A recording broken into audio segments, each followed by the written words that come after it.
30 வருடமாக லாரி ஓட்டுகிறேன். பொங்கல் அன்று மட்டுமே வீட்டுக்கு செல்வேன். டிரைவரின் அந்த பேச்சு படு வைரல். 30 வருடம் லாரி ஓட்டும் டிரைவர் சொன்ன தகவல். அதில் அவர் எடுத்தவுடனே நாங்கள் லாரி டிரைவர் ஆகிவிடவில்லை. லோடுமேன் ஆக இருந்து அதன் பிறகு கிளீனர் வேலைக்கு வந்து டிரைவராக எப்படியேனும் ஆகிவிட வேண்டும் என்று குடும்பத்தை மறந்து இரவும் பகலும் கடினமாக உழைத்தோம். வருடத்திற்கு ஒரு முறை மட்டுமே குடும்பத்தை சென்று பார்ப்போம், அதுவும் பொங்கல் அன்று என்று அவர் கூறும் வார்த்தைகள் ஒவ்வொன்றும் வேதனையாக இருந்தது. மேலும் அவர் கூறியதாவது, இப்போ வரும் டிரைவர்கள் எல்லாம் அப்படியே இருக்கிறார்கள். 10 நாள் டிரைவிங் ஸ்கூல் போறார்கள், லைசன்ஸ் வாங்கிய உடனே நாங்களும் டிரைவர் என்று கூறிவிடுகின்றனர். 30 வருடம் அனுபவம் உள்ள நாங்களே அப்படி சொல்வதில்லை. எப்போ இந்த தொழிலுக்கு வந்தோமோ இனி உயிர் போகும் வரை இந்த தொழில்தான் என்று அவர் பேசும் பேச்சு பட்டி தொட்டி எங்கும் படு வைரலாக பரவி வருகிறது. ஆமாம்மா, இது ஒரு 25-30 வருஷத்துக்கு முன்னாடி சின்ன வயசுல நான் லோடுமேனாக இருந்து அந்த இடத்துல கிளீனராக வேலை பார்த்து டிரைவர் வேலைக்காக நைட்டும் பார்க்கலாம். வீட்டுக்கு கூட போக மாட்டோம். வருஷத்துக்கு ஒரு வாட்டி தான் நாங்கள் வீட்டுக்கு போவோம். அதுவும் பொங்கல் அன்னைக்கு தான் போவோம். ரொம்ப நாளுக்கெல்லாம் போக மாட்டோம். அது ஃபுல்லாகவே இந்த லாரி தொழிலில் தான் நாங்கள் இருந்தது. எப்பவுமே இது ஒரு தொழிலுன்னு நாங்கள் நினச்சி ஏறல. எப்படியாவது இந்த தொழிலை கத்துக்கணுன்றதுக்காக தான் ஏறணும்.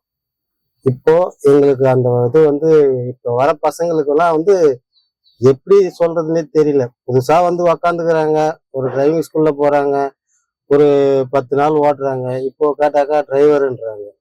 நாங்கெல்லாம் 30 வருஷமா அந்த தொழில இருக்கிறோம். நாங்க இது வரைக்கும் நாங்க அப்படி சொன்னதும் கிடையாது. ஏன்னா இந்த தொழில இன்னும் அதிகமா கத்துக்க வேண்டியது நிறைய இருக்கு.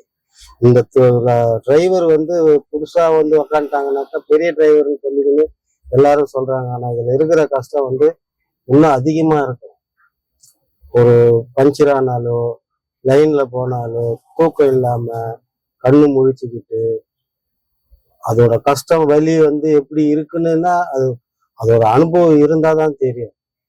இங்க லோக்கல்ல கார் ஓட்டுறாங்க, ஏசி போட்டுன்னு போறாங்க, அதெல்லாம் பெரிய விஷயமே இல்லை.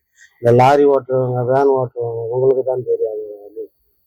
அவ்வளோ கஷ்டம். இந்த கஷ்டத்தை வச்சுதான் இந்த குடும்பத்தையே ரன் பண்ணிக்கணும். இந்த ஒரே தொழில் தான். இதுதான் பசங்களையும் படிக்க வச்சோம். இன்னமும் குடும்பத்தை ரன் பண்ணிக்கிறது இந்த ஒரு தொழிலை வச்சுதான் நடக்கிறது. பெரிய விஷயம்தான். அதை பார்த்துதான் நடந்து போகணும், கடந்து போகணும். இப்படிதான் வண்டி ஓட்டணும்னு ஒரு வழிமுறை இருக்கு. ஆனா நிறைய பேர் அப்படி ஓட்டுறது கிடையாது. இந்த மாதிரி தான் வண்டி ஓட்டணும், இத்தனை அடி கேப்ல தான் வண்டி சைடு போடணும், இந்த இடத்துல இப்படி ஹார்ன் அடிக்கணும், சில இடத்துல ஹார்ன் அடிக்க கூடாதுன்னு வழிமுறை இருக்கு. அதாவது கவர்மெண்ட் ரூல்ஸ் இருக்கிற வரைக்கும் அது மாதிரி பண்றாங்க. அதை யாரும் இப்ப ஃபாலோ பண்றது கிடையாது. இஷ்டத்துக்கும் போறாங்க, இஷ்டத்துக்கு வராங்க. எப்போ இந்த தொழில ஏறணுமோ சுல் போற வரைக்கும் இந்த வேலை வரணும். நாமளா விட்டு விலகினாதான் உண்டு. ஒரு நாளைக்கு இவ்வளவு குறிப்பிட்ட அமௌண்ட் இருக்கும். ஒவ்வொரு வேலைக்கும் இருக்கு. ஒரு வண்டிக்கு இருக்கு.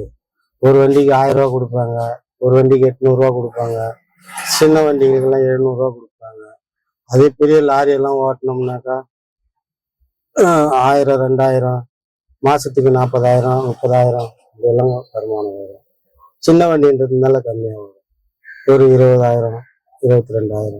இது போன்ற முக்கிய நிகழ்வுகள், அரசியல் தகவல்களை ஆழமாக மாறுபட்ட கோணத்திலும் அறிந்து கொள்ள மறக்காமல் பாரத் மெயில் 24 பக்கத்தை பின்பற்றிக் கொள்ளுங்கள். உங்கள் ஒவ்வொரு ஆதரவும் இது போன்ற பல நிகழ்வுகளின் பின்னணியை அறிய உதவும்.